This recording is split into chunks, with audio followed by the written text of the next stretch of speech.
있습니다.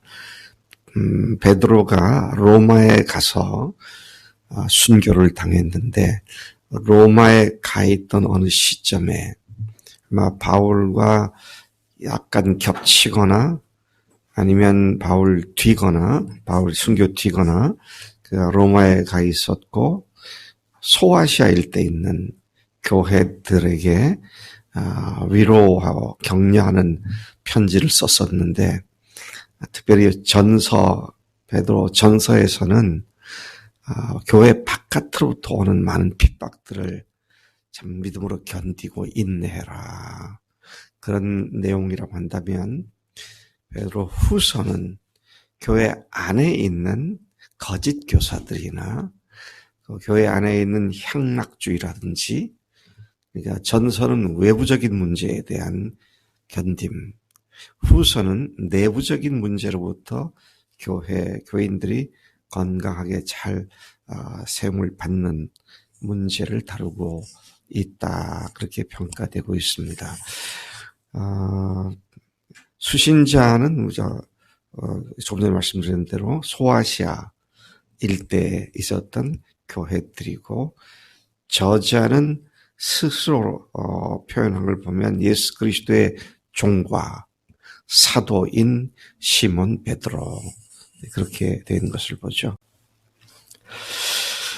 네, 조금 전에 말씀드린 것처럼 지금 베드로 후서는 교회 안에 있는 내부적인 적, 특히 거짓 교사들과 여기도 보니까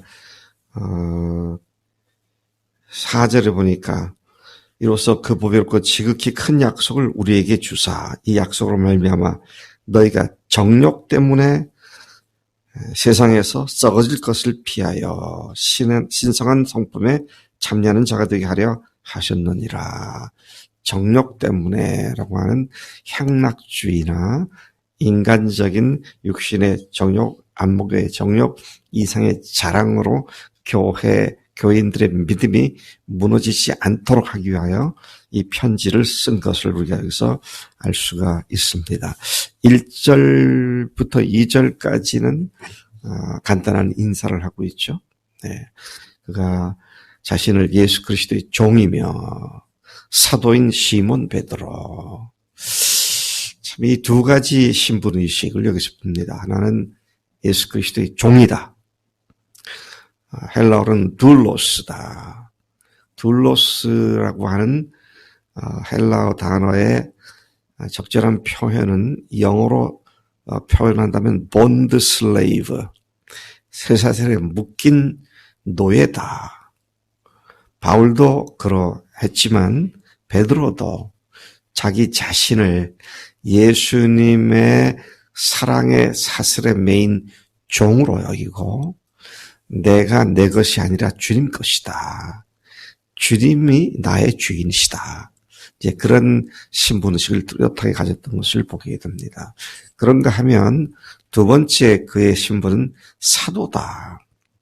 사도라고 하는 말은 아포스톨로스, 헬라어의 의미는 보내심을 받은 자, one who has been sent. sent가 send의 비동명이죠. 보내심을 받은 자다. 그러니까 하나님의 예수님의 십자가와 부활의 복음의 메시지를 위하여 세상 속에 보내심을 받은 사명자. 자, 이런 의미를 갖고 있죠. 그것은 우리도 똑같이 그런 사명의식을 갖고 사는 사람들이 되었지 않습니까? 내가 정말 주님의 사랑의 사실에 매여 그 사랑이 아니면 나는 금방이라도 떨어져 나가고 넘어질 수밖에 없는 존재입니다. 당신이 나의 주님이십니다. 그 당신께서 나를 사명자로 보내셨습니다. 자, 이것이 이제 베드로가 이 편지의 수신자인 교인들에게, 소아시아 교인들에게 자기가 누군지 정체의식을 분명히 하고 지금 이 서신서를 쓰고 있음을 보여주고 있습니다. 자, 그러면서 그는 교인들에게 하나님과 구주 예수 그리스도의 의를 힘입어 동일하게 보배로운 믿음을 우리와 함께 받은 자들. 야, 이거 보면은요, 베드로가 교인들에 해서 우월감을 갖거나 특권의식을 갖는 것이 아니라 동일한 보배로운 믿음을 함께 가진 자들. 같은 하늘 가족이고, 같은 하늘 사명자들로서 대하고 있다. 이런 것을 보게 됩니다. 여러분 앞으로 어떤 영혼들을 섬기고 도울 때요. 그가 처음에는 아무것도 몰라서 옆에서 잘 도와줘야 되지만 성장을 하게 되면 그때부터는 동역자가 되는 겁니다. 같이 똑같이 주님의 사명자들이 되는 거예요. 자, 그래서 우리가 서로를 계속 존중하고 서로를 높여주고 세워주는 이 일이 너무도 중요한 일이다. 과거에 그 선교단체들이 가졌던 실수 중에 하나가 제자 만든다 그런데 내 제자를 만들어 예수님 제자가 아니라 내 제자를 만드는 이건 참 무서운 결과를 가져올 수 있는데 그런 면에서 사람을 섬기는 일을 하는 종들이 조심해야 할 부분이 바로 이런 것들이다 하는 것이죠.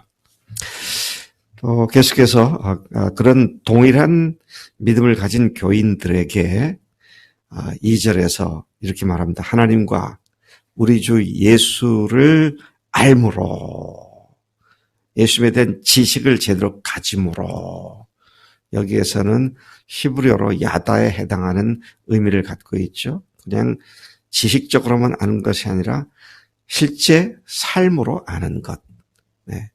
그분과 하나가 되어서 아는 것을 얘기하는 것인데 그렇게 예수를 알므로 그들에게 은혜와 평강이 더욱 많기를 축복하고 있습니다. 야, 이게 참 바울도 그렇고 베드로도 그렇고 그의 서신서들의 시작 부분과 끝 부분에서 축복하고 있는 내용이 은혜와 평강이죠.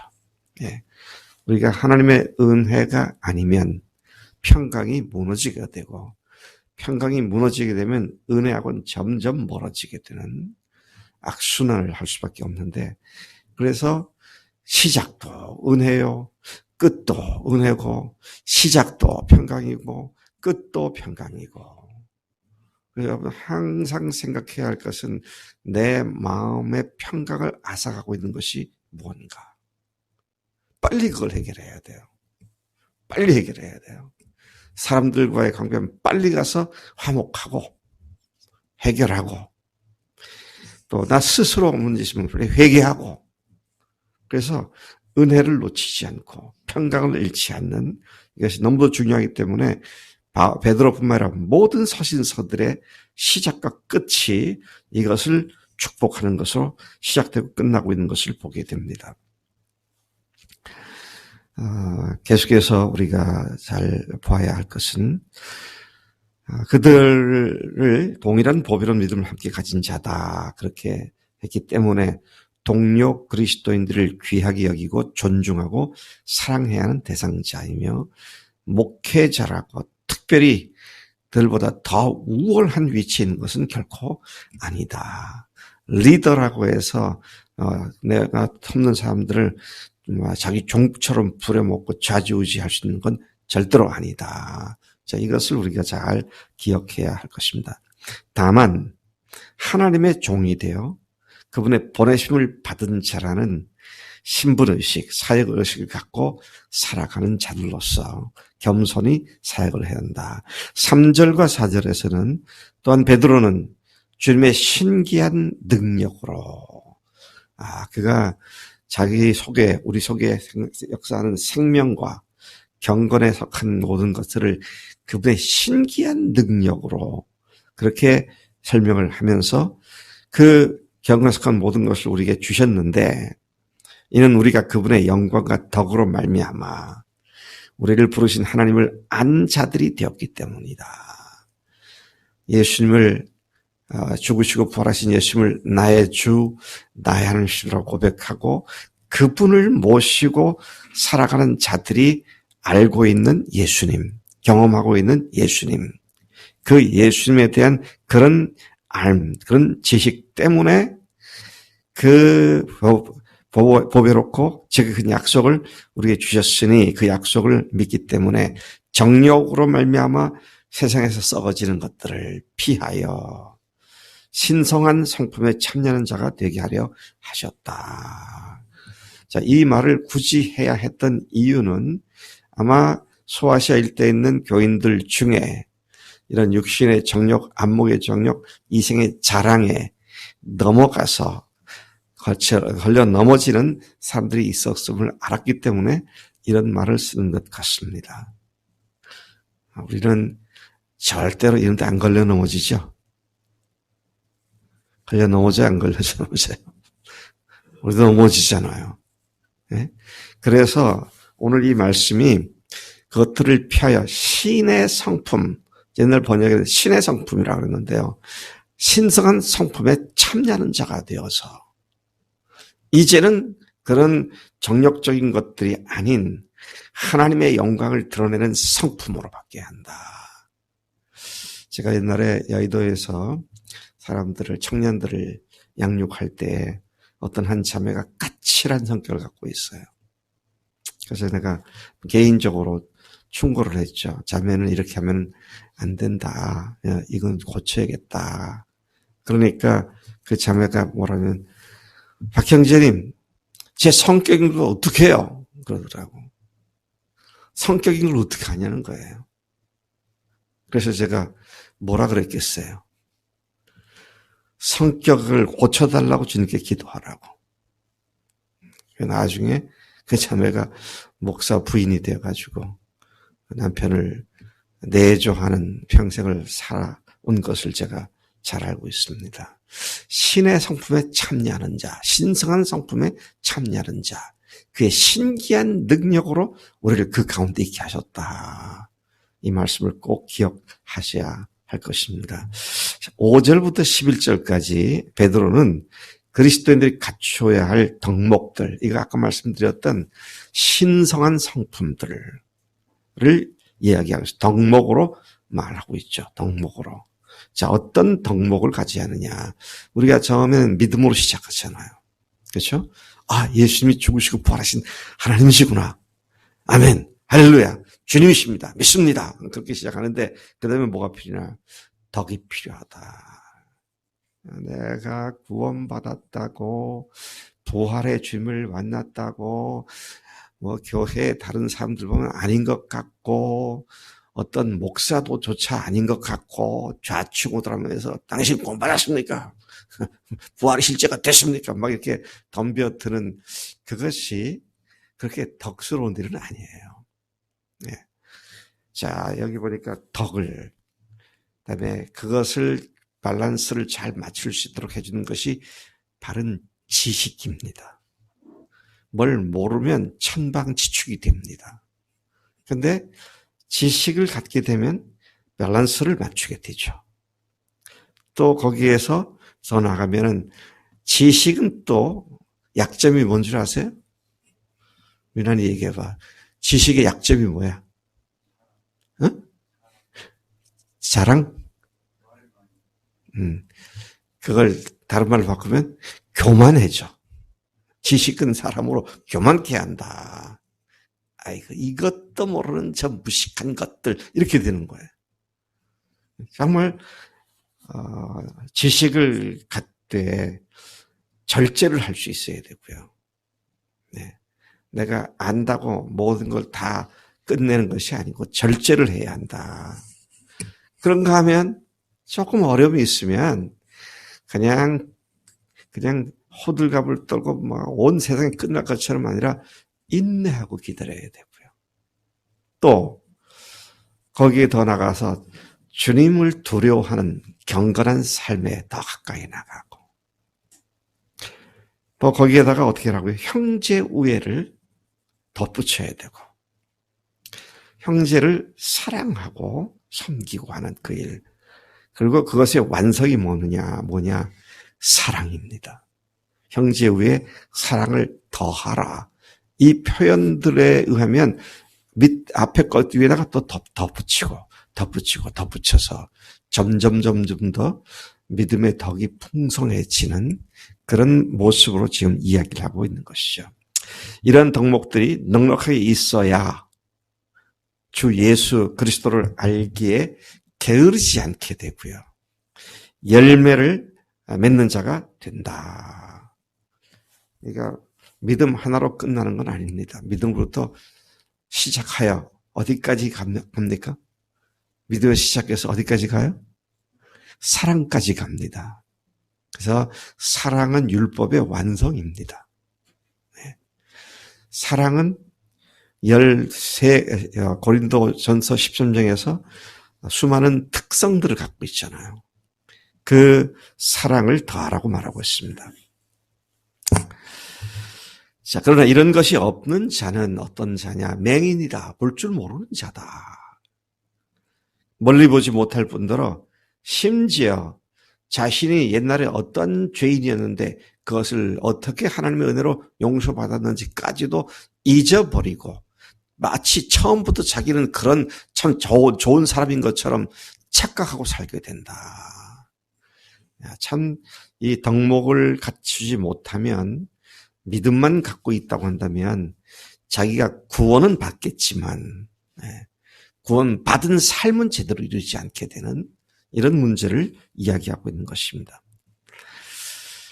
10절에 보니까 따라서 그리스도 예수 안에서 같은 믿음의 형제들은 더욱 힘써 너희 부르심과 택하심에 흔들림이 없이 굳게 서게 되면 언제든지 실족한 일을 당하지 않는다.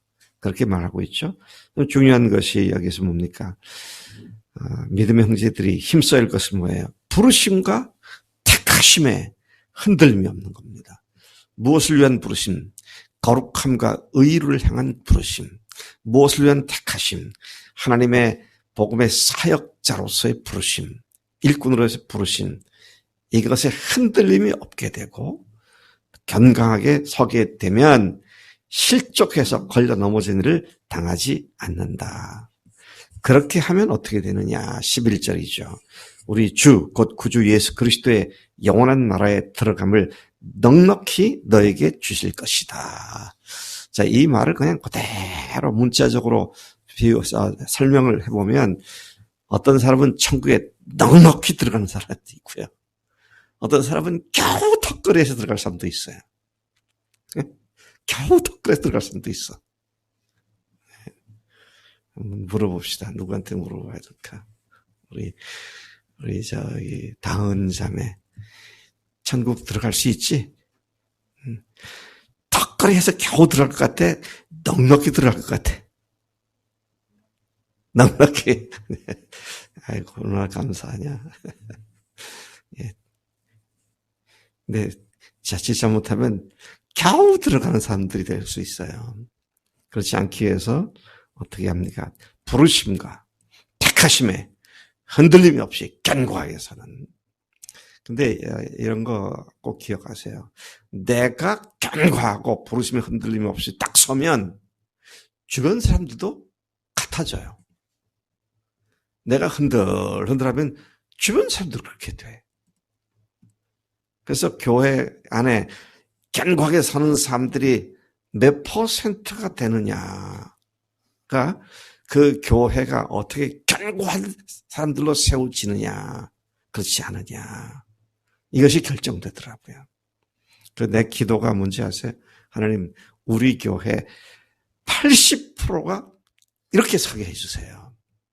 그러면 새로 믿는 사람이라는 사람들이 계속 생기니까 20%는 아직 그게 못 도달했지만, 근데 80%의 본을 받는 20%, 그건 아무것도 아니에요. 근데 20%가 서 있고 80%가 흔들거려도 그래도 그게 괜찮은 교회예요. 왜? 20%가 나머지 80%에게 도움을 주니까. 그렇지만 항상 위태위태하죠. 20%도 언제 또 저게 80%에게 함몰 당할까. 그런 생각을 할 수 있는데, 우리 교회는 넉넉히 승리하는 영적 토양을 이루는 80%로 성장하는 교회가 되는 줄로 믿습니다. 우리 어제 청년들 그 뮤지컬 있잖아요. 저기 인섭이 형제나 형제들 노래 부르는 거 겁나더라고요. 막 듣고 누구시냐 하는데, 그래서 제가 그걸 미국에도 보내고 우리 지방에 55 그 목회자 부인한테 보냈더니 이거 뭐 얼마나 칭찬들이, 좋은 칭찬들이 많이 오는지.